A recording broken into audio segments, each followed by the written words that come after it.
All right, we're episode 63 of the Homestead Shop Talk podcast with Al from Lumina Acres, Ben from Holler Homestead, and myself, Jason from Sow the Land. How you guys been? Been good. Yeah, I'm still sweating now. It's not that cold here yet. I know you're wearing a sweater. We have a frost advisory tonight. Oh, man. Jeez. September 1st, and you already got a frost advisory. I know. Let's get down to 39, and then next thing I know, my phone's going off saying frost advisory. Oh, man. Bring out the Christmas tree. It feels like fall. Like for the last week and a half, it's been feeling like fall. It's too early for that. I'm ready. They're saying the next week, like the next, I don't know, week and a half, something like that. It's supposed to be pretty cool. We're going to get it into the low 50s and highs are like, low 70s. Bring it on. I'm ready. That's what we had. That was our last week weather and rain. Yeah, I'm ready for it too. I must say I'm a little disappointed, guys. I was expecting some harassing text messages of pictures and stuff of what you were eating over the weekend, but I never got any. We're too busy eating. I'm sure.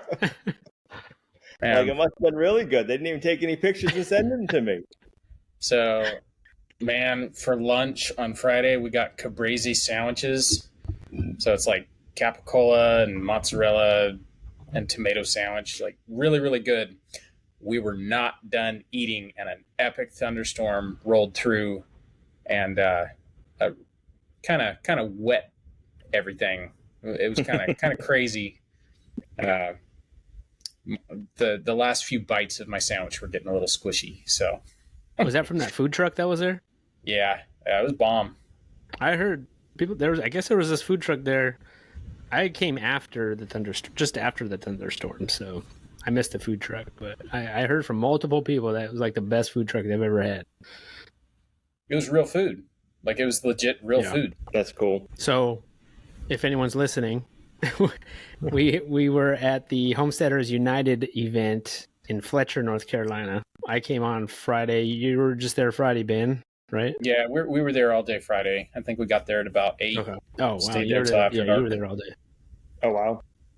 Yeah, we got there in the afternoon, just after the thunderstorm. So it was nice weather after the thunderstorm stopped. It was kind of cool, actually. Man, it was pretty miserable hot until that thunderstorm came through, and it went from like 90 degrees down to 70 degrees. And it was like, I don't even care that I'm soaking wet. This is nice. Yeah, it was great. I mean, yeah, we could talk about it, but I thought it was a good event. I mean, the food was probably the best I've had at an event like that.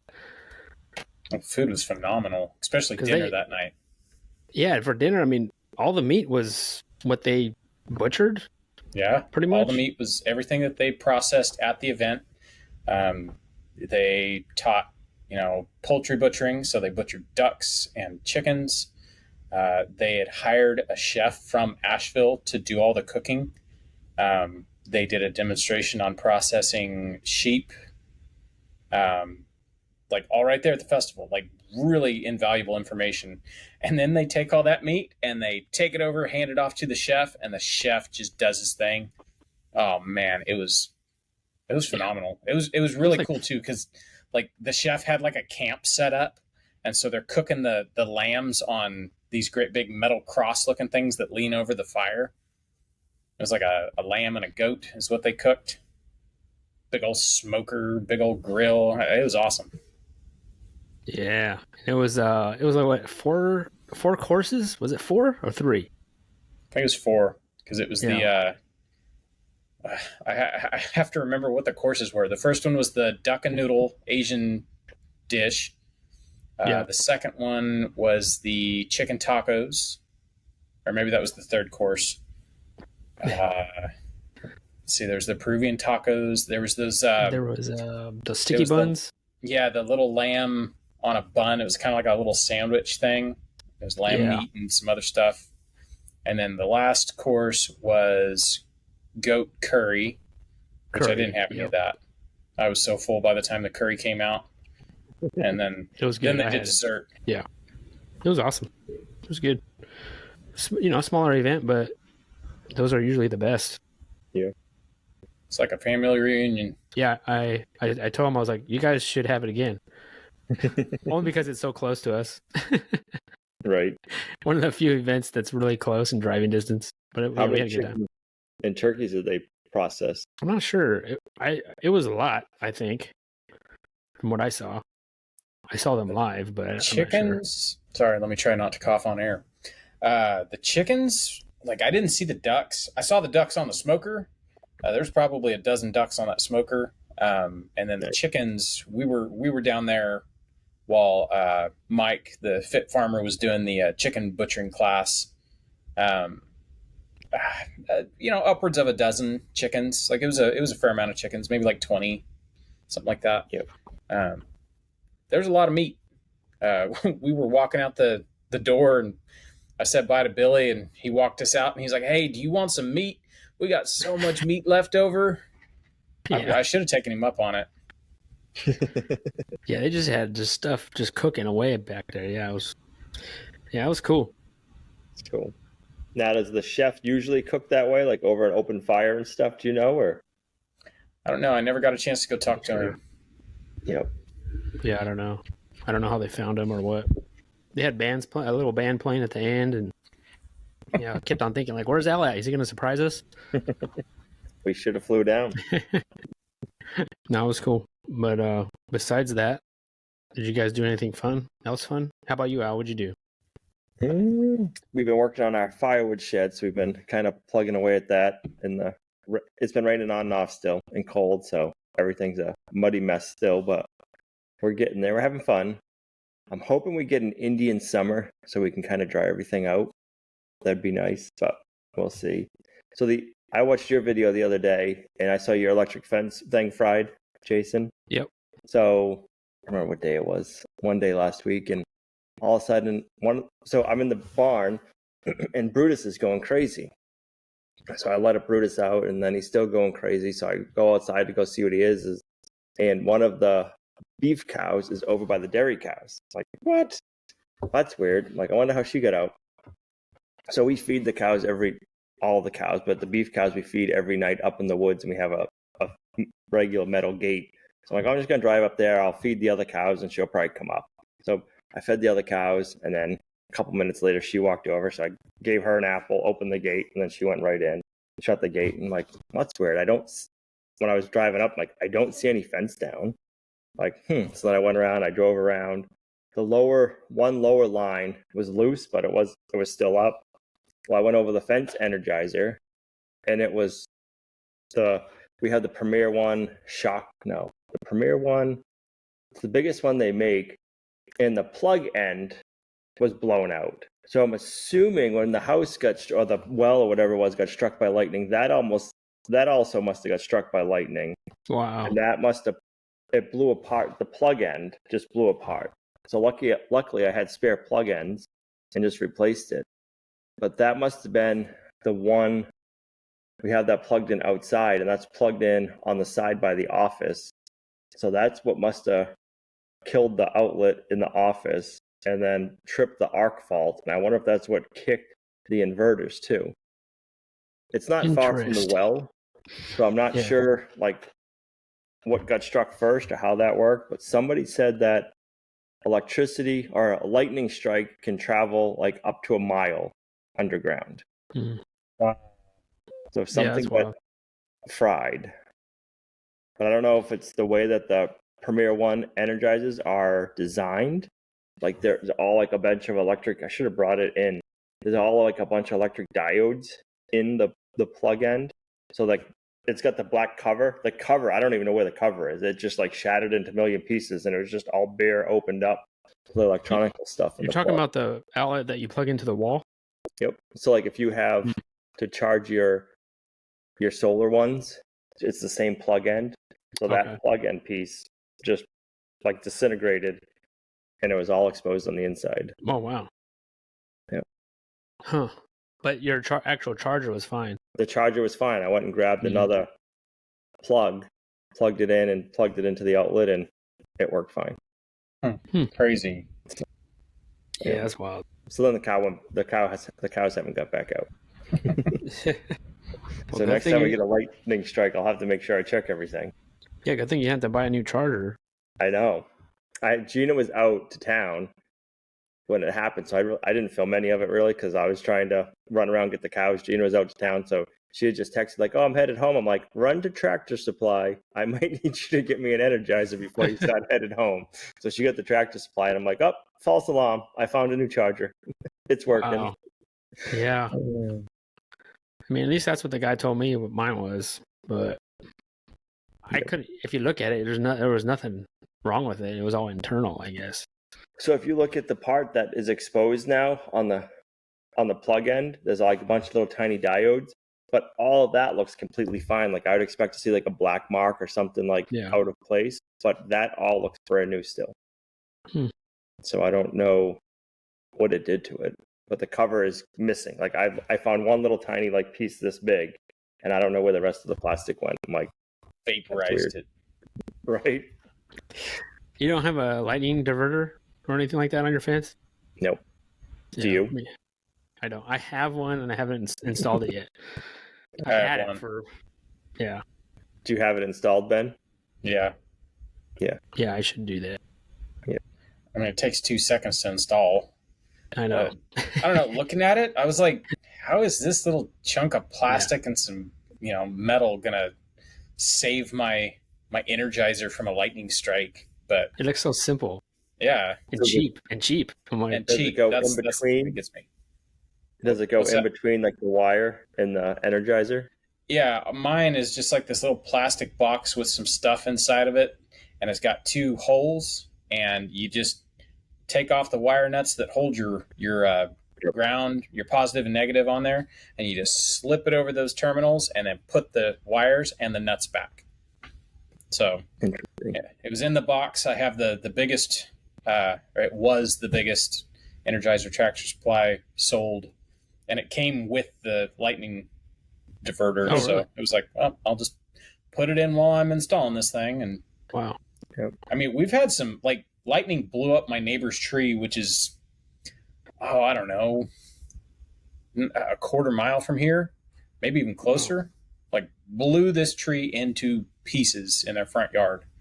And I mean, we've never had any problems. The one I have is it looks like a spring that sticks out. It's all metal. It's hard to describe, but it was still cheap. I don't know. I'll have to invest in one. Yeah. I'll have to see if Premier One makes one for their Energizers or not. Probably do. I would think so. I know. It's so cheap. I mean, it's so cheap. It's something simple. You probably can make one. Probably could. There's probably some handy electrician out there, and they're going to be like, nah, you need, number 14 wire and a stick, and you can bend this up and attach it. I'm sure somebody will let us know. So it must be like a fuse, basically, and then it takes it must break after. You would think like a ground rods, because I'm hooked up to like 2 ground rods. You think that would help? Right. I don't know. Like that would prevent that from happening. But I'm thinking what's happening is the lightning is hitting the ground and it's backfeeding through the ground rod, and like the well, it backfed through the well casing. That's my guess. And it's overloading the ground and energizing it, and then it must be like arcing out or something. Science project. It's a science project. Right. And then later that night, the milk cows get out. Oh man. But all the cows are pretty easy. They all know their snacks. So like those ones, I think it was like 4 PM. I was just like, well, I guess I'll go get their feed ready for the night, because we bring them in every night to the barn. So I just got their stall ready, and they walked in. So I have like a temporary lane made up, and I have like one plastic post up against 2 metal fences, and it's just kind of like the metal fences are just tight, but not super tight. So they must have, I'm thinking the cows were wrestling by the fence, or by the gates, I should say, and just pushed the gate a little bit wider, and they snuck by the electric fence and just started eating around pasture. So does Brutus, does he do anything? Like, does he? He won't chase them. He'll bark. Okay. Like if he sees something, like if they're in an area where they're not supposed to be, he'll just bark. And it's like, okay, something's going on. Yeah. So, but he won't chase after them, right, which is good. Yeah. So he just kind of tells us like, hey, something's up.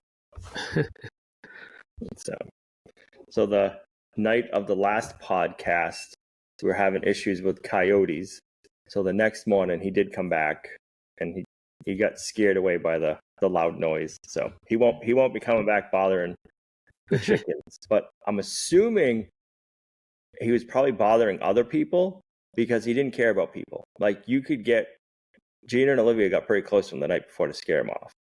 And then the morning before that, I got pretty close to him in the side by side, and he wasn't scared. He just kind of like stood there and after a while took off. And then the next morning, that was kind of what made him get scared of the bang bang, because he just kind of like meandered around and looked at me and gave me plenty of time. I see. Yeah, an animal that's not afraid of people, you gotta wonder about that. Right. It's like I'm sure some people's, and because I wonder how far coyotes travel. They gotta travel far. It almost seems like where we are, we'll hear them for a little, like a couple of nights in a row, and then we don't hear them for like a week or two, and then it's almost like clockwork. They come back in the area, so it's like they have like a loop or something that they do for patrolling. But I don't know. Do you guys have many coyote issues in your areas? I haven't heard or seen one. No. At first when we moved, I would hear them, but I've never actually seen one out here. When we first got here, we were still living in the RV while we were building this place. Like we used to hear them all the time, like every single night. Like they were very, very active. There was one night, I think we had made dinner in here. Like this place wasn't done yet, but we'd needed a place out of the rain. And so we made dinner in the mobile home, and then we were going to bed in the RV, and one of the boys, I think it was one of the twins, came walking in with a flashlight, and they're like, where I was at, I see them stepping in the door, and they shine the light out, kind of towards where we keep chickens out in the yard, and they're like, oh my gosh, there's eyes. And so I stick my head out there and I shine the light, and there is a row of coyotes walking across the yard. And one of them is a full double the size of the rest of them. Like it looked like a wolf. Like this thing was huge.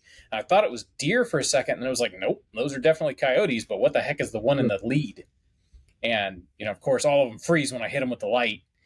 And it was foggy, but I could still see far enough to see them. And yeah, that was kind of a weird thing to see a coyote that big. I guess I did some looking, and I guess they released, what was it called, a red wolf or something like that around here, and they can be huge. I don't know. Yep. I'd have to look into it more, but as far as like having problems with them, we haven't really had problems with them.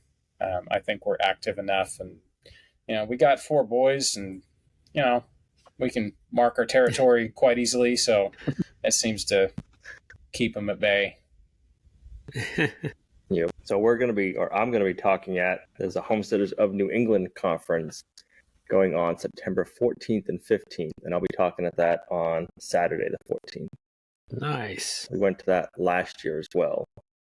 What are you talking on? What are you talking about? I'm going to be talking on more of building and designing a homestead from scratch. Cool. So last year it was the same time of the year. It was in beginning of September, second week of September, and it was like 90 degrees. I had bought all new clothes because my clothes always get dirty because I'm always working. So I bought new pants, and I bought like a longer sleeve shirt or something, and I'm like, I can't even wear what I bought. Like I had to go in my grubby clothes. I bought all new clothes. I hadn't worn them yet, saving them for the event. Nice.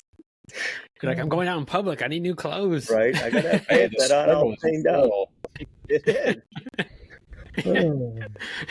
You're always doing something. So even if I get new clothes, I get it stained up, or they just turn into work clothes pretty quickly. Yeah, man, they're all work clothes at some point. Yeah, that's the truth. Like Friday, we're going to this event, and I picked the best of my worst clothes.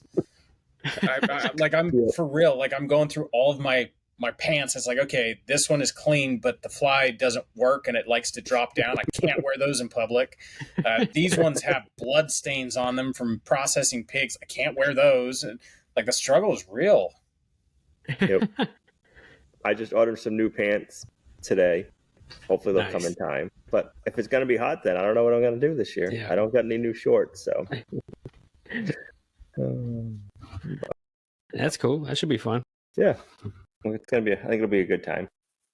So last year was fun. It's always fun meeting and mingling with like-minded people, and the conversation's completely different than anywhere else. It seems like, which is nice.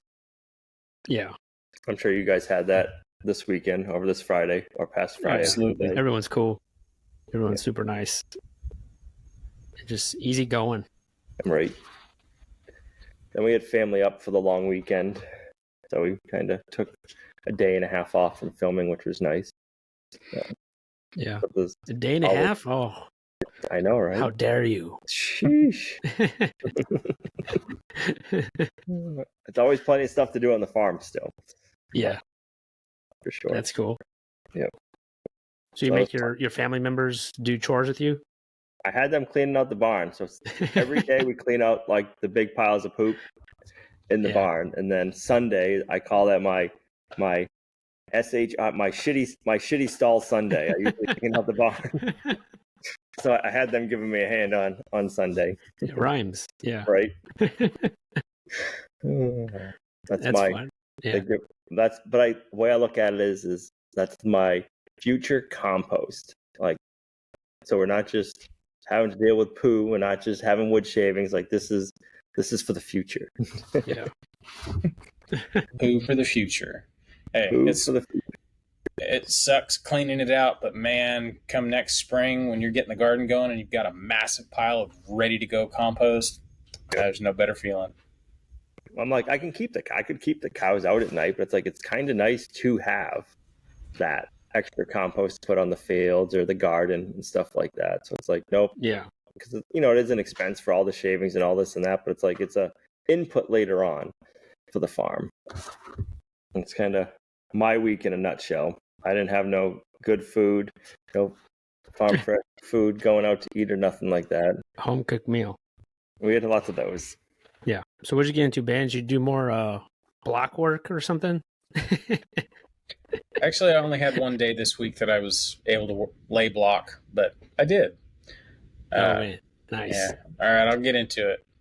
So, as lame as our garden has been this year, I've still been like kind of trying to get some, garden going on.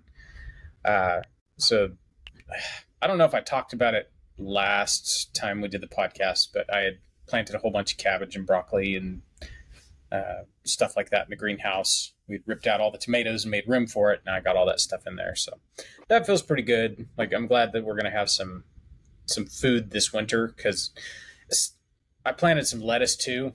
Lettuce is one of those things, plant it before you want it, because then when you want lettuce, you've got some stashed somewhere, especially once it cools down, it kind of slows down a little bit.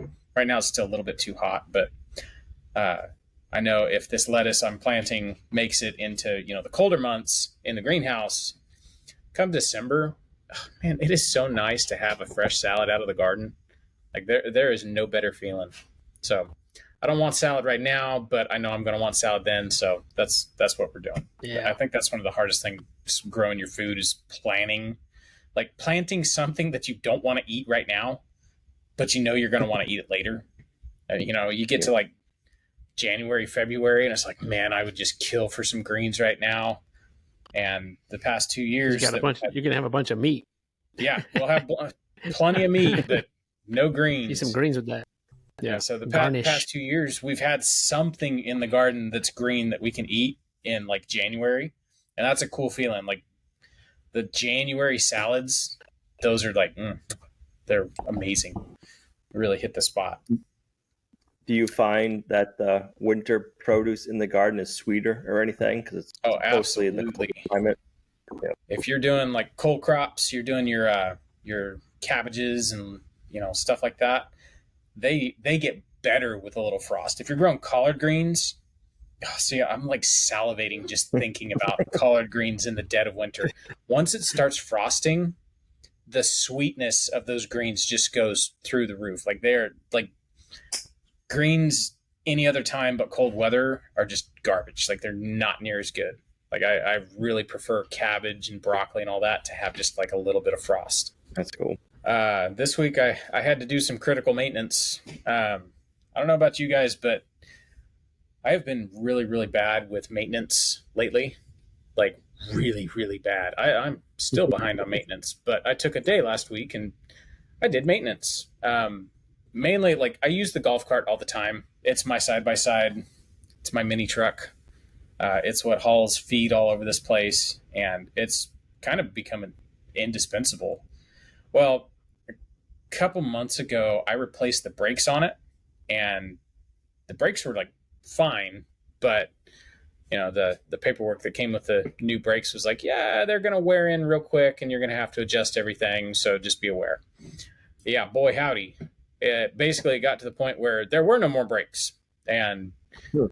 I desperately had to go adjust them. And of course, there's like a little ratchet mechanism. They're drum brakes, and so there's this little ratchet mechanism inside, and you just stick a screwdriver through a hole and turn the little ratchet 1 or 2 clicks.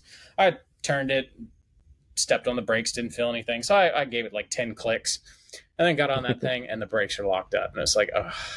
And it's a lot harder to unlock the brakes than it is to tighten the brakes. So a quick little 15-minute job first thing in the morning turned into like 2 hours of beating my head against this thing. I don't think the video I made of that day accurately captured the nightmare that whole day was. So I finally got the golf cart brakes dealt with, and then I have 2 rotten tires on the lawnmower that I had to replace. And I thought that was going to be a quick, easy job. Heck no. Are they the big tires? No, they're the front tires, the swivel tires. So they're just a smooth, simple tire. One of them had an inner tube in it, and the other one didn't. But both of them, I don't know if you've ever tried to change a tire yourself. If you've put slime in a tire to stop a leak, like slime works for a little bit, but good luck when you have to go change that thing. There used to be like out in California, if you ever got a flat tire and you had to take it to a tire shop, they would tell you, I'll fix your flat, but if there's tire slime in your tire, I'm going to charge you extra. And I always thought, like, man, what the heck? Like, I understand why. Like, it is a miserable, greasy, nasty, and that stuff ferments inside the tire. It's disgusting. Like, you open it up and it smells like sewer inside the tire. Like, it is nasty. So, yeah, I dealt with that. Got the lawnmower back into working shape. Got the golf cart working. It's just a hassle. Yeah. I take my tires in. I don't even bother. Where do you I'll ask you off air where you take them. I've been to like 4 different tire shops, and they're like, "Yeah, we don't do lawnmower tires." It's like, really? Yeah. So I got it where I bought my yeah. I mean, you know where it's at, but yeah. I'll let you know. All right. Yeah, it surprised me. Like going in, it's like, but you have a tire machine right there, and it's not being used. Like, just look the other way and let me do it. Like, but yeah, I don't know. People are funny. I wonder if the rims won't fit on the tire machine. Maybe it could be, but I don't know. I've thought about either making a tire changing thing, or I suppose I could go like the place where I get all my parts. They are my lawnmower is a Skag. They are a Skag service like dealer. So I could take the thing to them, but I don't want to. So it's like it's a hassle loading up a piece of equipment and hauling it down there, and then you got to wait a week or two, and like you never want to have a down lawnmower in the middle of grass season. Like that's just a no-no. So So it was only down for a day. I got a flat on the TYM 574 this summer, and I was like, I hate to take it to the tire. I tried fixing it, looked at it, it had a big hole in it. I'm like, I don't have a tube here. I don't have the patches to do it. And nobody around is going to have them. If I go to order it, it's going to take. I call the local parts. It's like, oh no, we don't have tractor tire patches. We don't have. I'm like, really? You don't keep these? They're like, nope. So I'm like, if I do like Amazon or anything, it takes us like a week or 2 to get it. So I'm like, I'll just take it to the tire shop. I think it took me like 4 days to get it back. I'm like, I brought you just the tire. Like, But Yeah. like that's why I like doing the stuff myself. You can get it back a lot quicker. Yep. That's kind of to my detriment. Yeah, I enjoy doing stuff myself. I enjoy doing all of, like, there's a reason we do it DIY, but there are some times where it is easier and more efficient to just pay somebody to do it. Speaking of that, I gotta order some tire patches and some new valve stems to keep in stock. So if it happens again, I can take care of it. Yeah. Going on down the list. Yeah, middle of the week, I had one day this week that I got to lay block. Just a lot of stuff going on. Thursday, got up at the crack of dawn with a friend of mine. He'd asked about getting a pig for Labor Day, which happens to be today. And so he came over and he helped process a smaller suckling pig. I'm just about out of all the itty bitty ones. This one was 72 pounds, I believe, 71 or 72 pounds. And that's a small pig, but it definitely wouldn't fit on my smoker. It ended up, I don't know, I think it was around 50 pounds was its hanging weight. So he showed up first thing. We went over there. He wanted to shoot it, so he shot it, and we brought it over, and we had a first happen that we've never had happen. I've always been afraid is going to happen. We went to go dunk the pig to scald it, and where we had the scald tank, the crane's kind of in a weird spot, so it wants to swing back to, one spot. Well, it just so happened he let go of the rope. I let go of the tag line that holds the crane. Neither of us were paying attention, and we knocked the entire drum of 155-degree water.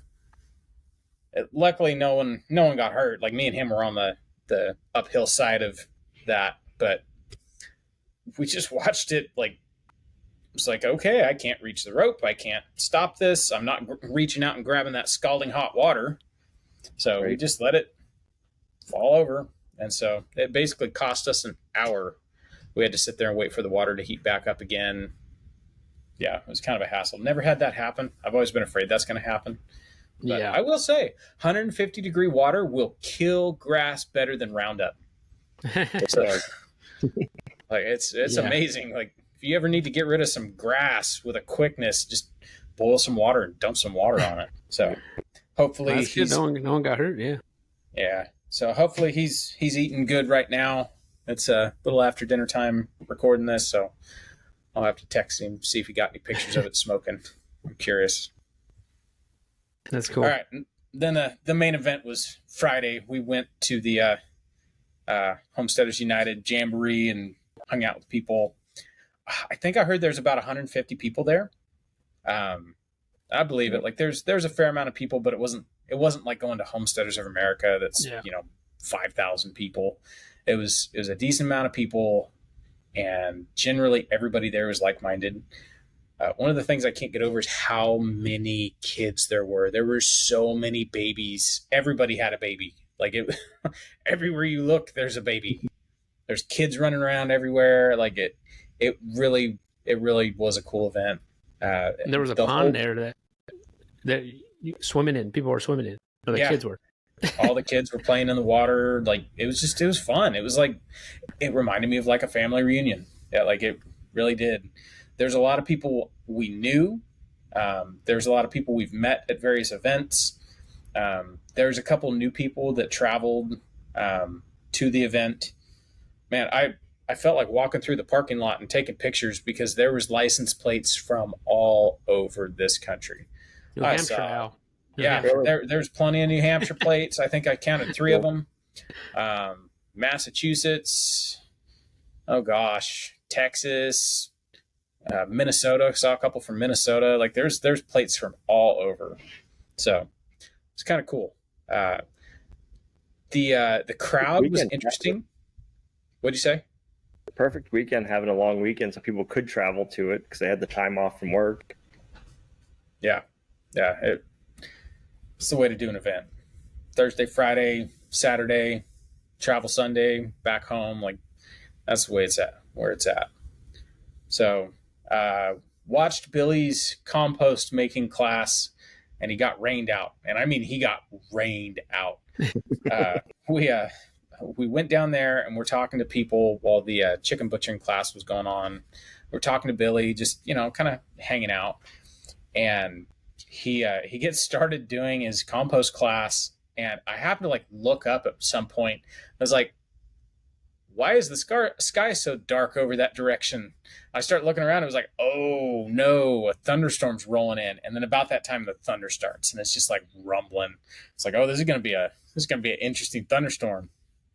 And sure enough, it was. It was one of those, our classic around here summer thunderstorms. It's hot, humid, miserable, and then a thunderstorm rolls through, dumps half an inch of water, and then is just on its merry way.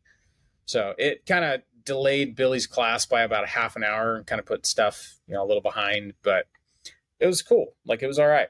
They had an easy up out there. So all the women were huddled under the easy up, and most of the guys were hiding under hemlock trees and stuff like that. So like, it was cool. And it cooled everything down. After that, the rest of the day was nice and cool. Like, it was beautiful. That was about when Jason showed up. He came walking up and everybody's soaking wet. He's like, "Oh man, I missed the rain." Yeah, all dry and fresh. The first thing Jason said when he walked up, he goes, "Man, it is so hot at home. Yeah, it feels pretty nice up here." It's like, yeah, it does really now. Nice. Yeah, we were sweating before we left, man. It was bad. So, the classes were cool. And then, really like dinner was awesome. So that chef cooking everything, like, man, I will say, like, one complaint. This is my one complaint. That chef was afraid of salt. Like, I took one bite of the first thing, and it was like, oh, this needs salt. And luckily, Redmond salt was there, so salt was readily available. Little salts. Yeah. At some point, the lady who's running the Redmond booth came over and dropped a whole bunch of the little teeny tiny travel size salt shakers on the table, and she's like, "Hey, anybody who wants these can have them." I guess she was trying to get out of there, and so got the salt, salted this first dish, second dish came out, salted that one, and as soon as I put some salt on everything, it tasted great. Like, seasoned, yes, like very, very flavorful in the seasoning department and the smoked department, but just no salt. It's like, oh, come on. Like, this group, out of anybody, like, I know there's a lot of people that still are like, oh, salt's bad for you, but do your research. What was your? Did you have a favorite meal of that course? It was definitely the Peruvian chicken taco. They put this like spicy sauce on top, and it was legit spicy. I heard a lot of people crying and complaining about how spicy it was. Oh man! Yeah. I went to go throw my plate away, and I like took the lid off the trash can, and there's like 50 tacos in there with one bite. I was like, oh man, we don't do good with the spice. Oh man, not a lot of people do actually. It's, I don't know. All of us white folks can't handle the heat. We're from California, man. We got that spice. I need that spice in my life. That's how I am. Like, man, like a good taco, like, it isn't good until it's got some spice. Like, either a jalapeno on the side or some hot sauce to put on it. Like, you got to have something. Yeah. So, yeah, other than that, like, it was a cool event. I have a shout out. All right. I got to shout out Moose Run Coffee. That dude had coffee for the entire weekend. He sold out of the coffee he was selling, but he kept enough to where he just like brewed coffee. So there's coffee on demand, and he kept that coffee flowing all weekend long, and he was just giving it away. If you wanted coffee, just walk up and get you, fill up your cup. I drank coffee from the time we got there until the time we left. Towards dinner time, it was like, I'm gonna go slip this dude some cash in his tip jar, because I have more than drinking my fill of coffee today. So shout out to the coffee guy. That was awesome. Really good coffee too. where was he from? Wasn't he from like Maryland or something? Missouri, I think. I think that's where they're currently living. He drove a ways. It wasn't like local. Oh, that's No, funny. and Yeah. I want to say they had like catastrophic car problems. So there was like his wife couldn't be there because she was stuck somewhere. Like I forget what it was, but he made it. He made it, and he brought enough coffee. I guess like when we got there at 8:00, I think he had 3 bags of coffee left, and he was like, "Yeah, I'm sold out. I sold everything I brought in the first day." So that's kind of cool. Wow. So other than that, that's my week in a nutshell. How about you, So Jason?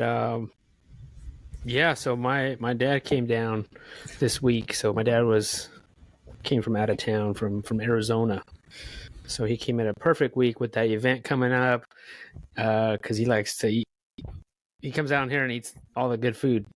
Yeah, no kidding. Wasn't he out here the last time when you cooked that half a hog?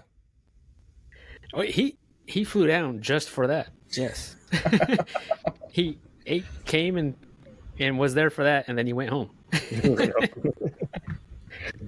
He was like, if you're cooking a half a hog, I'm coming down just for that. I can't take no time off of work, but I can come down for that. So he came down for that, and Did he we took try him some prosciutto? I sent him some prosciutto. Oh, you did? Okay. I mailed him some prosciutto, You so he mailed him tried some it. prosciutto. Yeah. He tried it. He liked it. So what do we have today? So Penelope made some homemade pizza for dinner, and we cooked a pork belly. So had to do that because my dad was here. We don't typically, I don't think we ever cook pork belly like that. How'd you cook it? But we just cooked in the oven. We didn't cure it or nothing. It just Just slow salt, cooked pepper. it. Yeah, just slow cooked in the oven. And it came out good. It came out really good. Like melt in your mouth good. Mm. Yeah. So that's what we had for dinner. Do you guys like Indian food? You might not. I don't know. It has spice. If it's not too spicy, yes. If it's man. flavorful, I like it. But if it's spicy, no. I haven't eaten a lot of Indian food. Curry's all right, but we love it. There was a spot in Asheville that we went to this week since my dad was down, and this place kind of just opened, and it's just Indian food, and it's definitely, I would say it wasn't terribly spicy, like super hot, but it's definitely like flavorful. A lot of spices, maybe not hot spicy, but a lot of spices, and I don't know, it's good. And actually, the chef that came out and cooked that half a hog, he's head chef there now. So and we saw him there. Salt. No, and we saw him there, and he's like, "Hey, man, what's up?" I hadn't seen him since he was here, but it was kind of cool. So what else happened? So that night we came back from the event. So typically I put my turkeys away, right? Every night I put them away in the coop. Just better be safe than sorry, right? And we didn't get home till, I don't know, it was like 10:30 maybe. So I was like, my laziness was like, nah, they're fine. I'll just go to bed, right? I don't want to go out there right now. I was like, I just want to go to bed. But I went out there. I was like, nope, I need to go put them away. So I went out there and I put them away. And of course, they didn't want to, that late at night at dark, like they don't know where they're going. Mm-hmm. So it's harder to put them away, but I did. So the next morning, I let them out and I noticed there was one turkey that was not getting up and it was still in the coop and all the rest of them are out eating and stuff. So I was like, oh man. So I went in there and it kind of got up and I noticed like blood on its face. And I was like, I think what's happening is there's too many toms in there. Because so for the longest time, I thought we had 17 turkeys, but we actually have 18. I miscounted or we got a new one coming. I don't know, but and I think I counted 6 tom turkeys. And I believe they're all picking on them. That's what I think. because I had to separate him. I took him because he wasn't like getting. I mean, he was up and stuff, but he wasn't. He just looked like he got in a fight. So I had to grab him and put him in one of our other coops, like separate him. And so all day I had him in there, and then the next morning, he was fine. He seemed fine. Like he was up, he was walking around. So I was like, all right, so maybe he's good. So then I put him back in with the turkeys, and right away, as soon as I put him in there, like all the turkeys like went right to him and just started like pecking at him. And I was like, geez. So I mean, at first, that's pretty normal, but they were really getting after him, and I thought, man, they're gonna probably kill him or something. So I grabbed him again. I put him in the coop. So now that's where he's at right now. So I don't know. I think I just had to separate him because nobody else is fighting. They're just every time they see him, they want to get him. You must have said something offensive to him. I know. Yeah.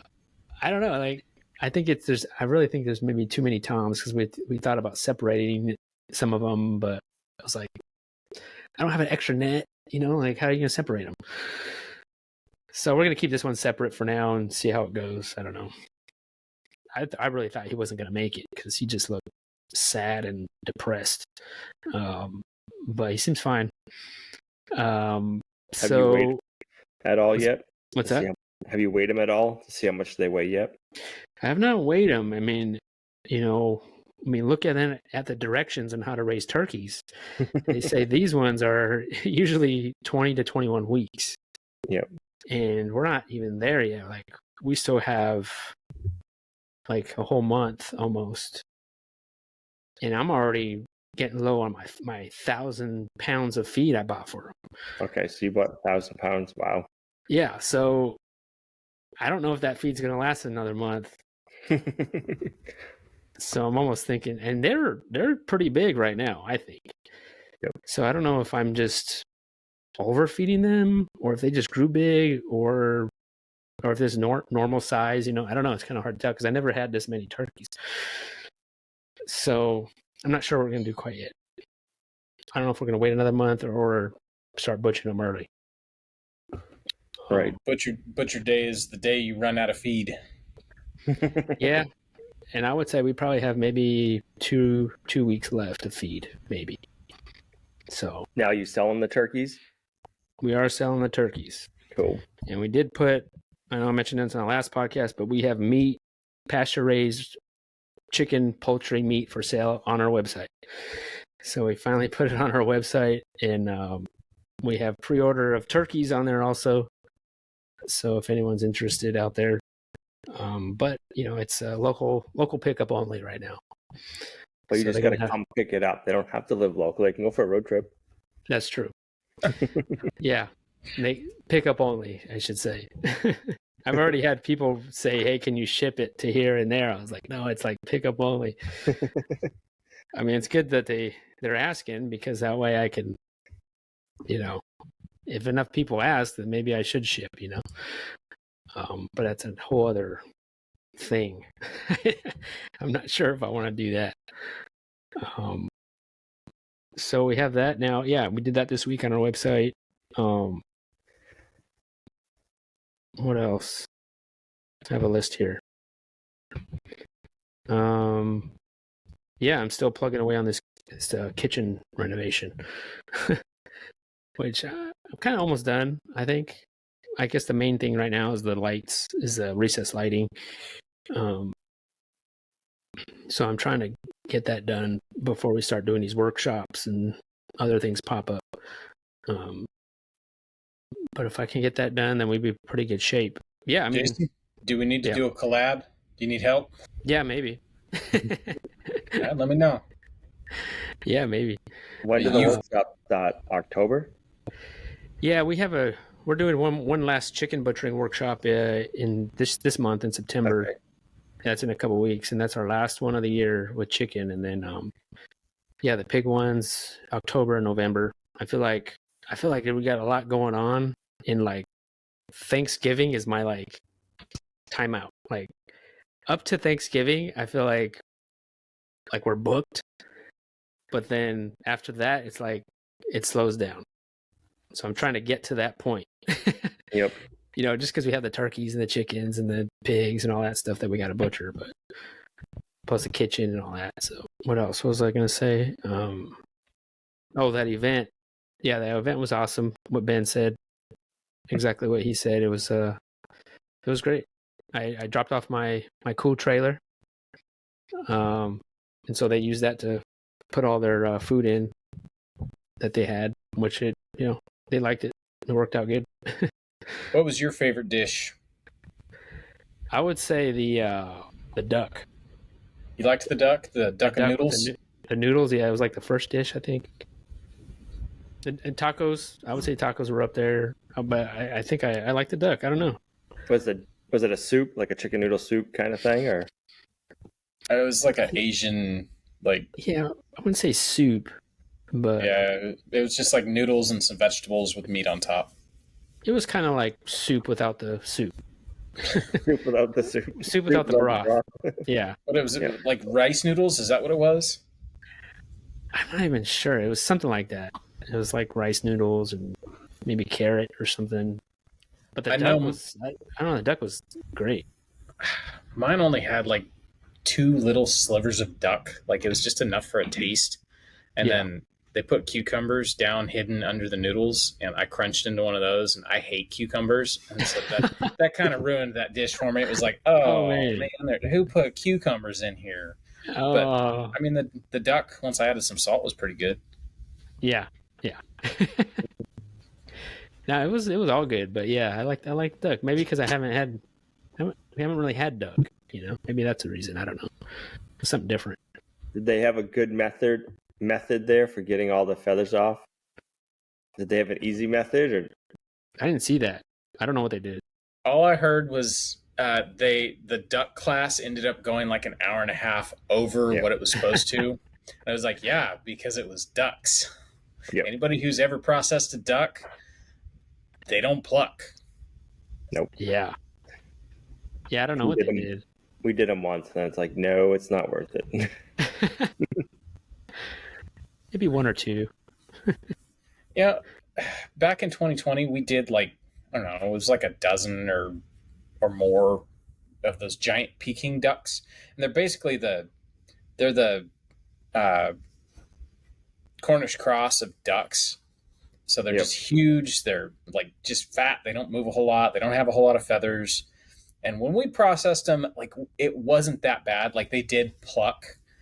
But I think the thing that we did was we ended up over scalding them. Like got our water up to like 170 or something like that. And then all of the pin feathers came out. So it was just like sheer dumb luck that we had a good time with them.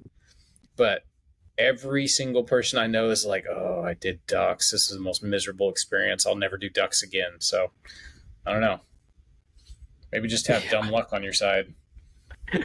We did khaki Campbells, and they were feathered out pretty good. Oh, really? Yeah. I've been wanting to try them. I have been wanting to try the khaki Campbell because those are the ones that don't really need water, right? Or they're like you don't have to give them water. They don't need as much water, but they still make a mess with water. And that was like the other reason, especially where we are with winter being as cold as it is. It's like they just make a mess with water, and then everything just turns to ice. And I see. Like, no, that's not good in our climate. Yeah. Well, we had those 2 geese. We did those 2 geese a year ago. It was all right. Did you raise those ones for food? Yeah, we had them as a guard geese. Yep. And they became mean and loud. So we're just like, all right, you're done. To the freezer you go. Yeah. And they were good. I mean, they were kind of not so meaty. I think they were a little bit older, but they were good. Did you get it from that farmer you got the beefy boys from? Or did you raise them from babies? No, we got those from McMurray. Okay. Yeah. Was that the longest road trip you've taken the cooler on? Down to, I guess when you moved it, that was probably the same amount of length. Yeah. But as far as an event, that was like the first time I went to an event like that. Yeah. I will say with the like being all cleaned up and new stickers, it did look very sharp. Like it looked cool. Yeah, man. I put some brand new stickers on that thing. Like these are legit like car decal stickers. Yep. And I guess I didn't bring that up, but like, yeah, I was down to the wire with that thing. Like I had to buy a brand new tire for it with the rim, and then I painted all the outside, and I resealed everything to make sure there was no leaks, and then I put new stickers on it, and I had to order the stickers. I had to go drive an hour to pick up the stickers. I had to put on the stickers, and I did this all like the day I had to drop it off. Yeah, it was a lot, but I did it, and now it's a brand new trailer. Yeah, it looks amazing. Yeah, it looks cool. I just need to keep it. I would love to. I should store it inside somewhere because I just think it's gonna flake off again. Like all that paint was just getting flaky from the sun, but it works. Yeah, I love that thing. It's gonna get a lot of good use. Yeah, you've used that this winter. Boy, is it. We're gonna put some good use in that thing. So it's gonna be alternating weekends. Yeah, it's gonna be shiny. A shiny fridge. It's gonna be camera ready. Just put it that way. Camera ready. You gotta have like a QR code on it, so if people are watching somebody's video, they can like stop and scan the QR code and subscribe to your channel. Yeah, that's not a bad idea. I should if I was. Yeah, it's in the background. And then next time it goes to another event, if you have the QR code, people can scan it and go right to your YouTube channel, or your website. Yeah. I don't know. They'll see it going down the highway and be like, what is that? And they'll QR code it. And yeah. And maybe that's a new business venture, is just manufacturing cool bot trailers for homestead use. I wonder if there's a market for that. I've looked into it, Ben. I've done research on that already. I don't know. How can you make these cheaper? I'm sure it could be done, but I kicked myself I really can't say I kicked myself, but Facebook Marketplace a couple of weeks ago, somebody was selling a food trailer. I want to say it was like $5 or $6 grand. And I as soon as I saw it, I messaged them. And I never heard back from them. And then next thing I knew, it was sold. And then the next day, you see them going from 20 or 30 grand. I'm like, oh, geez, we don't need a food truck. Or the food trailer. I'm like, I know we don't. I'm like, it's like $5 grand. It needed a roof, and they had it look like a barn on the outside. I'm like, whether we fix it up and we could sell it, or we could just fix it up and have. I'm like, but I couldn't get it. I'm like, that would have been pretty cool. Yeah, I know. You never know. Nope. And it just ends up sitting in your yard. It's kind of why I haven't bought one. I've thought about just buying a box trailer and doing the same thing. So I've got one, but man, I got so much junk I got to get rid of before I start bringing more junk in. You start running out of places to stash junk, and then I have now realized why there's random garbage piles out in the woods around here. It's because people ran out of places to stash junk, and so they just went and dumped it out in the woods. Yep. And then the earth just eats it all. Yeah. And then it gets forgotten. Old refrigerator that's got 18 inches of, pine needles and leaves in the opening of it. It's that's been there a while. Someone's gonna eventually find my chicken coops in the forest one day, and they'll be like, "Damn, this guy was crazy building chicken coops, whoever that was." There's this old fridge that says cooler on the side of it. I don't know what. What's this trailer? I know.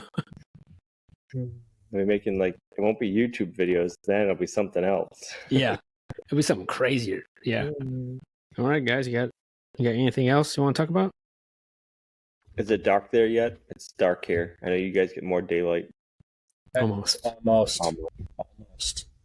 Pitch black here. Yeah. Time's changing, though. It's coming. Hey, equinox is this month, so we're almost there. Yeah, I feel like wearing a sweater sometimes. Getting there. All right. Well, I think that's it. We're over an hour. Yeah, I appreciate everyone listening and watching this podcast. Thank you for all the great comments you give us and the encouragement. And even when we see some of you guys that listen at these events, which is cool that you come up and you don't talk about my channel, my personal channel, like you guys say, hey, I love the podcast. And so I think that's pretty cool. So we appreciate that much. And thank you guys. And hopefully everyone has an awesome week. Thank you. See you guys next week. Later, everybody.